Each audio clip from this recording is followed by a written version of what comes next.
Welcome to Afra's Artifacts, where we do some archaeology of our own and dig into the queer side of Star Wars. I'm your host, Alia Morgaine, and it's so great to have you here.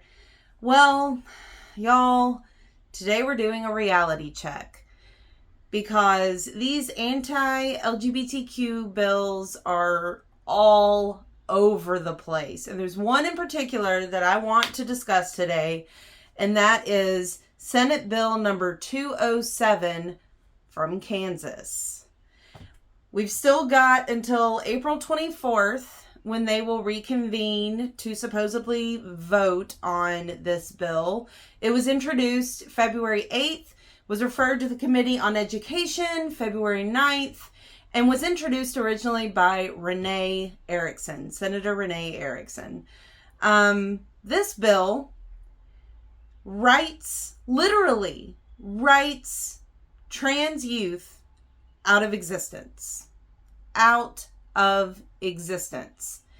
It is one of the most horrifying bills I have seen yet. It is not about bathrooms, which is bad enough. It's not about athletics, which is bad enough. It is about usage of pronouns. So I'm just going to read you a little bit of this so that you know the facts. You know actually what this thing says.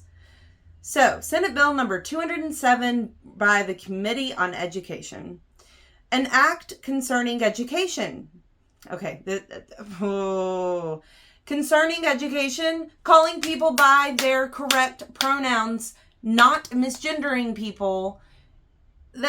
That's a right. That's a human right. That has nothing to do with education. Anyway, I digress. Relating to school districts and employees thereof, requiring parental consent for use of a student's pronouns. Prohibiting schools from requiring use of an individual's pronouns over moral or religious objections. Requiring school districts to adopt policies thereon. And let's expand on all those a little bit by reading further. Be it enacted by the legislature of the state of Kansas, Section 1A. An employee or independent contractor of the school district shall not knowingly address, identify, or refer to a student who is less than 18 years of age by a pronoun that differs from the pronoun that aligns with the student's biological sex unless the school district has received written permission from the student's parent or guardian. Okay. So, if you're queer, you know that sometimes parents don't accept that. Sometimes you don't want your parents to know about your queerness. Maybe not until later in life, maybe not ever. Requiring parental permission for people to live their lives, to live an authentic, true life, is absolutely psychological, and I don't use this word lightly, but it is psychological genocide of trans youth. And it absolutely breaks my heart. So, it is less than 18. So once you're 18, you don't need the parental consent. So, now that I'm reading this bill in its entirety, something that I tweeted out about colleges, I read that on a news site. So apparently it does not apply to colleges. It's just if you're 17 and in college, then yes, it applies to you. But how a professor would know that you're 17, I really don't know. I don't think that's even possible. For professors have 300 students per class. There's no way they could know that an individual student was 17. So I guess it applies in that sense. But it's mostly high school and below. But come on. By high school, you usually know if you're some sort of queer. Okay? I knew when I was 13. Middle school. Let me just continue. A school district, this is part B, a school district shall not require an employee or independent contractor of such school district to address, identify, or refer to an individual by a pronoun that differs from the pronoun that aligns with the student's biological sex, if doing so is contrary to the employee's or independent contractor's moral or religious convictions. Because apparently it's amoral to have different pronouns from the traditional male-female dichotomy. I can't. I'm sorry, but all these religious exemptions are absolutely absurd. Because you are taking how a person was born and saying that it is wrong. You are saying something they cannot help about themselves is wrong. And it breaks my heart that this is psychological genocide.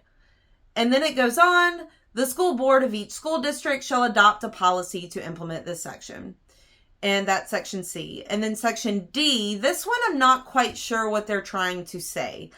It says, this section shall not be construed to prohibit any employee or independent contractor of a school district from discussing matters of public concern outside such employees or independent contractors' official duties. So it makes it sound like they're not prohibited from discussing matters around this issue outside of their job. Which sounds like a good thing for the people that are against it. So maybe it protects people that are against it. But why would they write that into this heinously hateful bill? I need more clarification on what section D means. And then section 2, so the second part, real short, this act shall take effect and be in force from and after its publication in the statute book. In other words, as soon as this bill is passed, it will be law.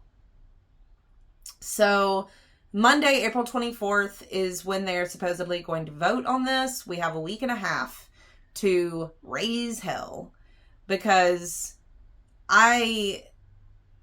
oh my gosh, number one, requiring parental consent, there's so many hateful parents. There's so many parents that would detrimentally affect the development of their children if they knew that their child was queer. Misgendering people, that is a psychological assault. And this whole religious exemption crap, that is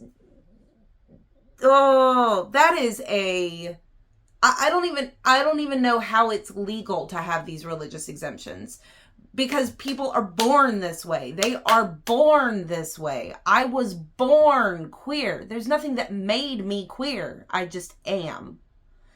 And I know I'm getting real fired up about this, but this infuriates me.